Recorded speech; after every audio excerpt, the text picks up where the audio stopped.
Hey y'all, it's your girl Taranisa coming at you with a rant. So right now I'm reading The Laws of Human Nature by Robert Greene, just basically saying like the different ways that, everybody has a different nature and just looking out for their natures and shit, right? And it just made me think about Vampire in Brooklyn because I was listening to Do You Remember the Time the other day. And in the video, Eddie Murphy is supposed to be Egyptian, but he got the same accent as he does in Vampire in Brooklyn. And I was like, Eddie Murphy, that was terrible. Like, you really had it wasn't even giving blah, blah, blah. It was giving like, how is it? It was like, hold on. Do you be wanting to go to the store?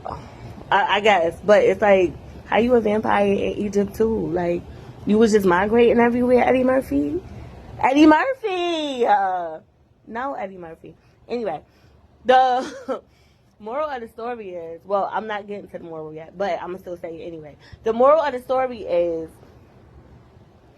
he went ahead and use the same accent. But in Vampire in Brooklyn, right, you're looking at it like, oh, this vampire is evil. He's a blood-sucking monster.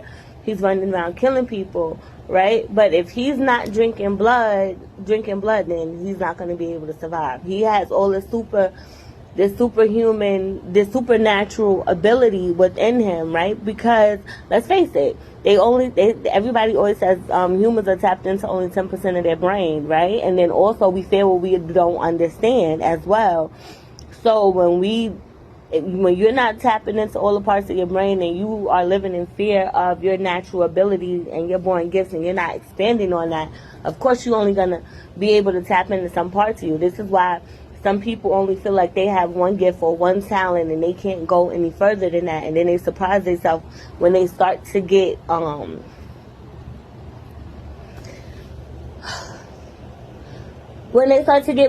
with the thing it is that they're good at. Because it's making me think about him, right? So I'm sure the dude and him, before he found out niggas did all that evil shit to him, like knock him in his head to make him unconscious just so he could go to that camp with Marlon, and then find out that then Marlon is using the football players before him blood and he putting it into him and he getting knocked out and fucked up every night and having to whoop ass and shit and he don't know why, and then at the end he gotta kill everybody because he don't want to be the motherfucking GOAT, but then ended up being the GOAT any fucking way. Like, it was just a whole bunch of shit. But, and then it's like, was Marlon always like that? And then come to find out his father groomed him to be like that. This is why he was making him do certain things as a child. Was his father always like that? People do certain things just to get to a bag sometimes, or just to keep a certain legacy going. And it's like, why? And then they make you think about movies like Ready or Not.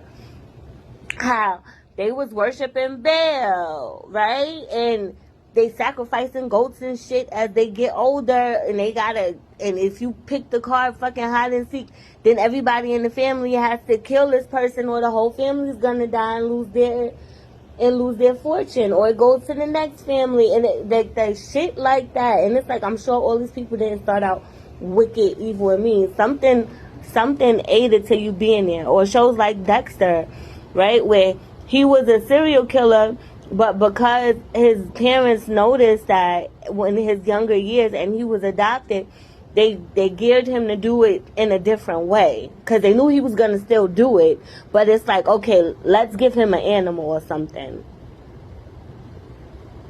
instead of making him kill these humans. And then it's like, now he's doing it because, oh, this person is a terrible human being, and these are people who are not going to get caught, who injustice is going to come upon. And it's kind of crazy because it wasn't too many pedophiles that were shown being killed in the out. Anyway, we're going to revisit that later.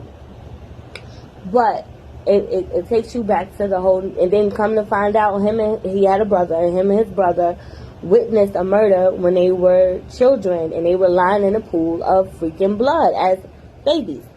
So all of this shit, and then it's like, why is this person like this? So you might look at a person and call them weird or call them this and that, because everybody also has different coping mechanisms. A person sees how they can manipulate you, and they rather tap, tap, tap, tap on that button until they can't tap on it no more, until the other person catches on, like, okay, haha, nana, boo boo, you can't do it to me no more. Now I got you, bitch. Gotcha, bitch. People in positions of leadership and power. Some people that know how to lead, and some people that don't. Even people that do know how to lead and that know how to give positive affirmations, what are they doing? They're working on what they see in the people around them and how to work with them. People that have been in companies for years, it's not because they are probably the best employees. It's not even because they might be great at their job. It's because they understand people's nature and how to work within that environment and within those people. Then you have people that end up leaving. Why? Because they cannot operate within that anymore. Now their old tactics are wearing off and it's not working, right? Or people that are used to doing something one way and used to coming at people in a certain way, and it's like, oh, you're a little more challenging. I have to do this. Let me find out how to get in your head so I could get you again. Or let me send this person on you so I could figure it out. Instead of focusing on themselves and being better. Anyway, I'm just saying all of this shit to say that as good as we want to believe people are, everybody is fucked up in their own way. Right? Everybody is good in their own way. Everybody's perfect. The healthiest relationships to have are the ones where you unequivocally understand one another and respect each other. Because that's all you could do. Because there's going to become moments where niggas is going to violate your trust and betray you, unfortunately. Because they, oh, I stand 10 toes down. Everybody gets betrayed. You be betrayed by your mother. You be betrayed by your kids.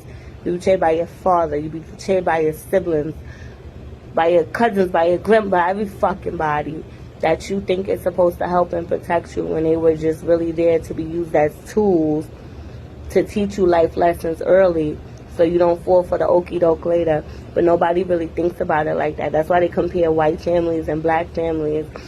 Black families were dehumanized in earlier generations, or taught to be dehumanized, because I always say I feel like slavery was more of a spell than anything else. But black families were dehumanized and had to focus on survival skills and being in survival mode. And I'm sure everybody did not experience that or go through that at all the points, right? Or else slavery wouldn't exist. It wouldn't be over. There wouldn't have been as many revolutions, because the whole eating people shit. It's just so many things that needs to be unpacked. Because how we teach you dirty motherfuckers to wash your asses, but we're the animals?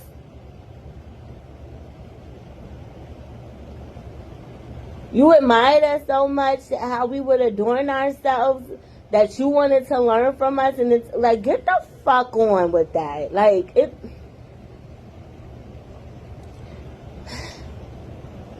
a conversation for another time. I was about to digress, but I'm not digressing on that matter.